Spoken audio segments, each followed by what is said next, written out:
Today's topic is pronoun. Pronoun parts of speech का next topic है. Pronoun क्या होते हैं? A pronoun is a word that is used in place of noun. जो शब्द हमारे noun की जगह पे यूज़ किए जाते हैं उन्हें हम pronoun कहते हैं. इसके examples हैं he, she, it, they. ये इसके pronoun के examples हैं हमारे. Next, kinds of pronoun. Pronoun के जो kinds होते हैं वो 9 होते हैं. इसमें सबसे पहले आता है हमारा पर्सनल प्रोनाउन. पर्सनल प्रोनाउन क्या होते हैं? For example he is running, I am singing. तो यहाँ पर जो ही है और आई है ये हमारे पर्सनल प्रोनाउन के एग्जाम्पल्स हो जाएंगे. मीन्स जो नाउन की जगह पे यूज़ हो जाते हैं शब्द उन्हें हम पर्सनल प्रोनाउन कहते हैं. नेक्स्ट आता है हमारा इसमें डेमोन्स्ट्रेटिव प्रोनाउन. डेमोन्स्ट्रेटिव प्रोनाउन वो होते हैं जो हमारे किसी भी वस्तु या किसी भी व्यक्ति की तरफ संकेत करते हैं. जैसे कि दिस इज़ माई हाउस, ये घर मेरा है तो यहाँ दिस, और दैट इज़ योर बुक तो यहाँ पे दैट. ये डेमोन्स्ट्रेटिव प्रोनाउन का एग्जाम्पल हो जाएगा. नेक्स्ट आते हैं हमारे इंटरोगेटिव प्रोनाउन. इंटरोगेटिव प्रोनाउन में हु, हुम, हुज, विच जितने भी इंटरोगेटिव वर्ड्स होते हैं ये सारे हमारे इंटरोगेटिव प्रोनाउन के ही एग्जाम्पल होते हैं. जैसे कि what are you reading, what के बाद सीधे हमारा वर्ब आ जाएगा तो ये इंटरोगेटिव प्रोनाउन का एग्जाम्पल हो जाएगा. नेक्स्ट आता है हमारा इंडेफिनिट प्रोनाउन. इंडेफिनिट प्रोनाउन वो होते हैं जिनमें किसी निश्चित व्यक्ति या वस्तु का बोध होता है. जैसे कि वन, नन, अदर्स, फ्यू, सम, मैनी, एवरीवन, एवरीथिंग.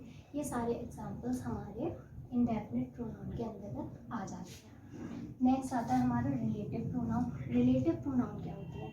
वो प्रोनाउन जो दो सेंटेंसेस के बीच में उनका रिलेशन बताते हैं. दो सेंटेंसेस के बीच आकर उनका रिलेशन बताते हैं. जैसे कि this is the book which I bought, तो यहाँ पर विच जो है वो हमारा रिलेटिव प्रोनाउन हो जाएगा. नेक्स्ट आता है आपका डिस्ट्रीब्यूटिव प्रोनाउन.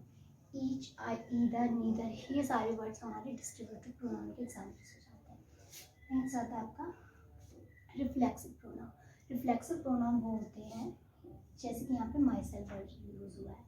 तो रिफ्लेक्सिव प्रोनाउन होगा जो शब्द हमारा सब्जेक्ट के ऊपर प्रभाव डाले. जिस तरह आई हर्ट माई सेल्फ, मैंने अपने आप को हर्ट किया या चोट पहुंचाई किसी भी तरह से.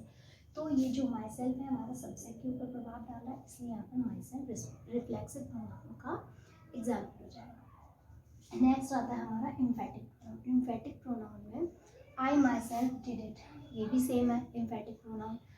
जो सब्जेक्ट पर प्रभाव डाले. बस इम्फेटिक और रिफ्लेक्सिव में अंतर ये होता है कि रिफ्लेक्सिव जो है वो वर्ब के बाद में आता है और इम्फेटिक जो है वो वर्ब के पहले आ जाता है. हमें सब्जेक्ट के बाद में यूज हो जाएगा. ठीक है. नेक्स्ट आता है हमारा रेसिप्रोकल प्रोनाउन. रेसिप्रोकल प्रोनाउन में एग्जाम्पल हो जाते हैं each other, one and other.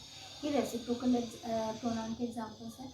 इनमें ईच अदर यूज़ होता है दो व्यक्तियों के लिए और वन एंड अदर यूज़ होता है दो से ज़्यादा के लिए. बस यही था हमारा प्रोनाउन और प्रोनाउंस के सारे टाइप्स, के एग्जाम्पल्स एंड काइंड्स हो गए. सारा प्रोनाउन यही डिफाइन हो गया. इसके अलावा आपकी और भी क्वेरीज हैं तो आप कमेंट बॉक्स में कमेंट कर सकते हैं. Thank you.